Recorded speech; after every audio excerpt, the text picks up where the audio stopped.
সুস্বাগতম। Family care ছাদ বাগানে সমস্ত ভাই ও বোনদের আমন্ত্রণ জানাই। আজকে আমি যে টপিকটা নিয়ে আলোচনা করব সেই টপিকটা হলো শসা চাষের মাটি কীরকম হওয়া উচিত এবং এত অল্প দিনে এই শসা গাছগুলো এত উর্বর এবং সুন্দর কী করে হয়। প্রথম কথা হচ্ছে যে ছাদ বাগানে চাষ করতে গিয়ে আমরা দেখেছি প্রথম দিকে টবে চাষ করেছি, তারপর গ্রো ব্যাগ সিস্টেমে চাষ করেছি, এখনও করি। কিন্তু এই নতুন ট্রান্সপারেন্ট গ্রো ব্যাগ তৈরি করার পর আমি যে রেজাল্ট পেলাম সেই রেজাল্টটা হচ্ছে যে গাছের গোড়ার মাটি এবং ভিতরের মাটি সবটাই দেখা যাচ্ছে। দেখুন ভিতরের শিকড়গুলো কত সাবলীলভাবে কত নিচে পর্যন্ত গেছে। সবচেয়ে বড় কথা, মাটি কীরকম হওয়া উচিত। যে মাটিটি আপনি তৈরি করছেন তাতে ঘাসও জন্মেছে। ঘাস জন্মেছে মানে জানবেন মাটি তৈরি হয়ে গেছে। যে কোনো চাষে জমিতে ঘাস জন্মাচ্ছে মানে মাটিটা তৈরি হয়ে গেছে।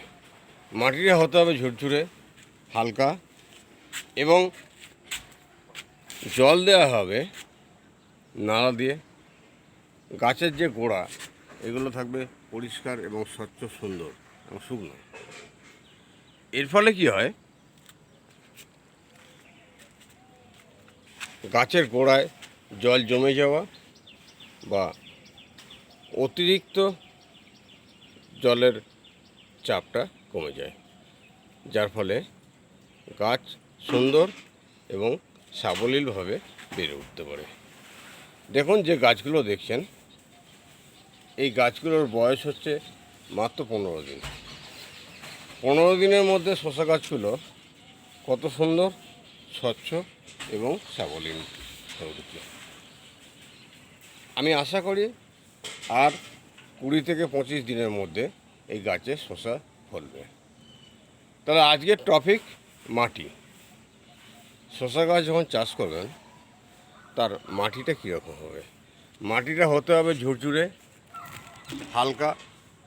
গাছের উপরে যেমন অক্সিজেনের প্রয়োজন আছে, ভিতরেও অক্সিজেনের প্রয়োজন আছে। শিকড়গুলো যেন অনায়াসে সাবলীলভাবে প্রসারিত করতে পারে। যত বেশি মাটির ভিতরে শিকড় প্রসারিত হবে, গাছ তত উপরে উঠবে। এটাই হচ্ছে সুনির্দিষ্ট কারণ। যাই হোক, আজকের যে শসা চাষ সম্বন্ধে যে কথাটা বললাম, অল্প দিনে গাছকে কীভাবে এভাবে করলাম, মাটি সম্বন্ধে কথা বলতে গিয়ে যে আলোচনাগুলো করলাম এগুলো খুবই গুরুত্বপূর্ণ এবং এগুলো খুবই মাথায় রাখতে হবে। যাক, আজকে আমি সকলের কাছে একটাই নিবেদন করব, যারা এখনও চ্যানেলটি সাবস্ক্রাইব করেননি সাবস্ক্রাইব করুন, সঙ্গে থাকুন।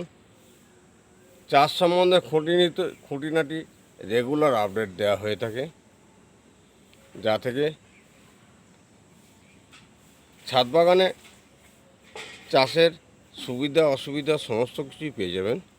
ভালো লাগলে একটা লাইক করবেন এবং বন্ধুদের মধ্যে শেয়ার করুন, যাতে করে ছাদ বাগান সম্বন্ধে সকলের আগ্রহ অনেকটা উজ্জীবিত হয়। কারণ ছাদ বাগানে শুধু সবজি চাষ করে খাওয়ার জন্য নয়, একটি গাছ একটি প্রাণ, গাছ লাগান প্রাণ বাঁচান, এই বিশ্বাসী ফ্যামিলি কেয়ার ছাদ বাগান সকলের কাছে আবেদন রাখে যে ছাদ বাগান শুধু সবজি চাষ করে খাওয়ার জন্য নয়, প্রাকৃতিক ভারসাম্য বজায় রাখার জন্য ছাদ বাগানের খুবই প্রয়োজন। যাক, আজকে আর ভিডিও বিশেষ দীর্ঘায়িত করব না। আমি সকলকে আরেকবার নমস্কার জানিয়ে আজকের ভিডিও এখানেই শেষ করছি।